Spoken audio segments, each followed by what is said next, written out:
Thanks for joining us. I'm Elliott Francis. Thank you so much. This is live stream, election night live stream here on Facebook and YouTube. Thanks for joining us, and we're so glad you could be here to share our company this evening. Let me explain to you just exactly what we're going to try and do here tonight. We've got 20 guests that we're going to be talking to over a 4-hour period live. They come from two different sets of people. First set, of course, people from a wide variety of professions and backgrounds and behaviors, from the legal profession, from media, from politics. The other group comes from a group of, artists, entertainers, for a voting coalition called Just One Step for Democracy. Some of the early election results have come in. We'll talk about that and look at some of it in just a second. But I kind of wanted to go around the room and see how everyone is feeling tonight. I mean, we saw some spaces and changes between Florida's numbers of new registered GOP and also in Pennsylvania. So I'm keeping an eye on those things. The anxiety is very high. I'm noticing that with friends, family. I actually have one friend who took off and lives in Southern California. She's in Santa Barbara, completely unplugged. I know, like I've been told by a lot of people. I've tried to, do it in my own life. Sometimes you just have to claim it. You can't wait, till it happens. You claim it. You accept that it's going to happen. And I think, I was listening to Christiana talking about people boarding up their businesses. Why is that happening? Mm-hmm. Because of that idiot in the White House telling people to stand ready and stand by. And, it's just fucking ridiculous. I'm sorry. I can't believe he's got to go. I'm optimistic that Wisconsin's going to deliver a solid vote for Joe Biden. But we are still a red state. We are a red state in our state legislature, and that's been jacked up by gerrymandering. That's a whole other ballgame. Sure. So tonight's going to be a good night at the top of the ticket, and we'll see what else happens. All right, we're going to take a look at the map in a second, kind of dream for a second, and then actually see where things stand. So we'll I'm dreaming, son. I'm dreaming. Dream on, brother.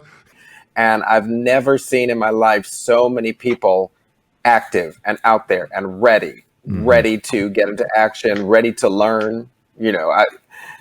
I know people that know more about politics now than they ever thought they would know. Right. So everybody's a lot more active and awake, which is what we need, in the country. Here's the thing. We're so traumatized by 2016 that we can look at a Michigan, Wisconsin, Minnesota, and even with the poll numbers and say, you know what, I don't know. Should I believe that? Should I really believe that those states will be solidly blue by the end of the night? Why are you so confident?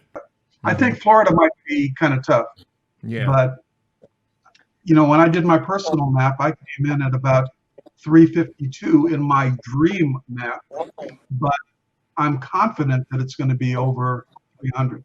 Yeah. Okay. Christiane, what do you say when you look at this map here? What's it saying I would to you? keep those three states solid blue actually this time. Arizona, I'm actually believing that might actually go blue. Nevada, I live here. It's very much a mixed bag, but the demographics, because we pulled so many people from California, same thing with Arizona. I think those will remain blue. Florida is different, because you have Broward and Miami-Dade, and Biden, it looks like, is underperforming there, and especially with the Hispanic vote, because it's different. Florida should not be looked at as an indicator for anything that the rest of the nation is doing, but which is always the case. Right, that would be wrong to do. For God's sakes, Florida, when? Thank you. Take care. We're going to be coming right back in just about 5 minutes, but until then, some more of Just One Step for Democracy. Just sit back, relax, go get yourself another beverage and some snacks, and we'll be right back with Election Night live stream right after this. Oh, thank you. I got it. How are you, Elliott? I'm very good. Very good. This land of liberty, you made a promise. I don't want to take anything for granted at this point. I want to sit back and just ride this through. I just want to wake up tomorrow morning and hear it, to tell you the truth. I'm more concerned about what could happen because of what people think might happen. One day I feel like we got this.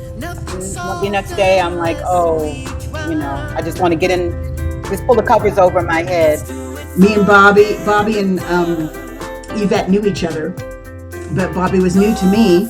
And we sat there and hashed it out and had the concept and went back to the room and they said, how soon can you have it? And literally we're like, in a week. And we were off and running. Happy to see Colorado turn blue. I was not particularly worried about Colorado staying against Trump, but we've got one other race there, and that's to get Cory Gardner out. And so we're very hopeful that John Hickenlooper will be our next state senator. Paying attention to the phone line now. We got a caller coming in. Whitney Marshall Jackson is calling from New York City. Whitney Marshall Jackson. Hi. You're on the live stream. Hi, how are you? Really, thank you, Mr. Francis, for having this venue for us to have to watch what's going on. I think if I watched it on television, I wouldn't really be really well informed. And they play what Nat and I refer to as little nobodies and heroes, because you can be both a little nobody and a hero at a time by taking these little actions that change the world, like voting, for one. So we ended up developing this story about time travel and these two sisters. We played two sisters. We're not actually sisters, but we look like we could be on TV. So we played Nat and Kat, who were two sisters who had this business for taking people on time travel adventures. Personally, I'm amped up. I mean, for me, coming from a journalist background, this is kind of like the Super Bowl, so it's kind of cool to see all the numbers coming in and out. I know that there is more at stake than just numbers, however.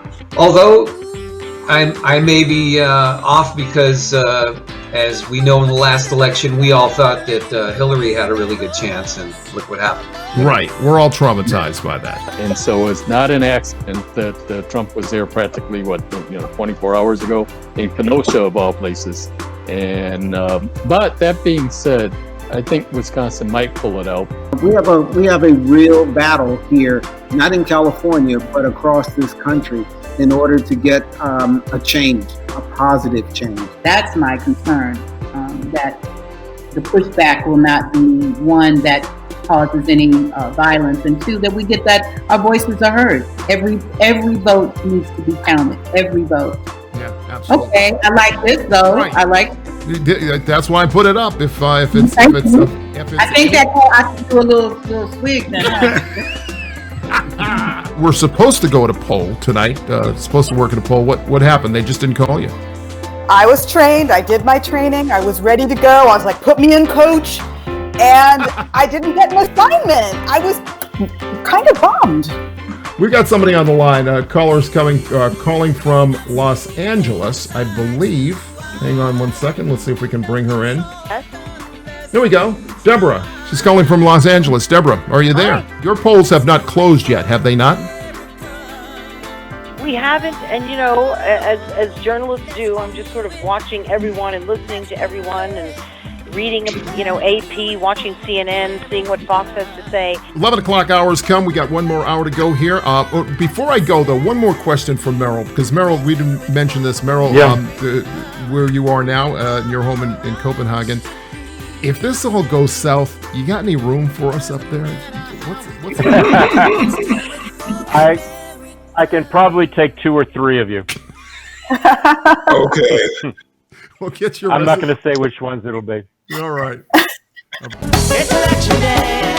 Okay, and here we are in a final hour of Election Night live stream on YouTube and Facebook. Thank you for joining us this evening. Oh boy, it's been a real wild ride throughout this entire evening. Last segment, we were talking to a few people who were just getting a little down in the dumps. We're seeing the returns come back in. And as predicted, frankly, the early returns are not encouraging for those supporting the former Vice President Joe Biden. However, he still is ahead in the electoral count lead, but we'll take a look at that for a second. But as they told us, this is going to take a while. This is not going to come in overnight. Yeah, I would submit that the election is going right where we said it was going to be. All right, this is going to come down pretty much to the blue wall.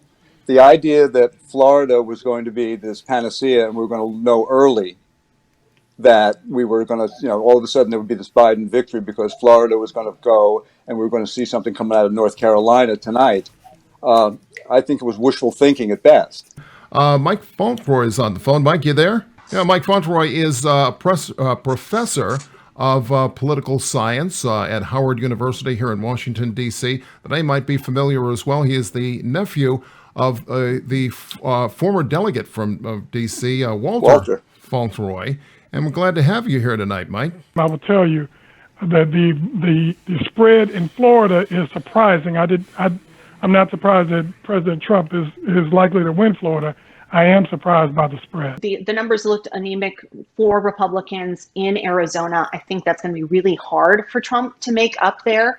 And I'm also interested to see, obviously, I live in Nevada. We have an influx of people coming in all the time, especially from Southern California. Clark County, obviously a Democratic stronghold, the Democratic stronghold in the state of Nevada. I expect to see that to continue and us to go blue again. It's worth remembering that it wouldn't have been much time if any of us had had anything else to do. But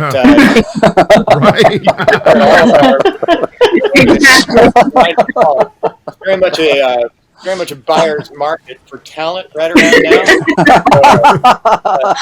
There's a lot of kudos to go to the organizers of this thing, but it's not like they didn't have a lot of talent to draw from, because we're all just sitting around panicking about the state of the world, eager to do something with our art, and thrilled to get a phone call with an opportunity to do so. How'd you become involved with this? Well, again, the lovely Arnisha Walker was the catalyst. We had worked together. I was her talent manager, and we had a really great run. And so we knew each other from having worked together in that capacity. When she had this idea, after I think one or two first calls, the next one was to me, and I said, I'm ready. And I said, Vicki, this is and she thought it was a great idea. And then I called Adrian, and I called Yvette, and Stephen called Roland. We just started calling our friends. And almost everyone said, yeah. Everybody has donated their times and talents to get people to vote and inspire people to come together.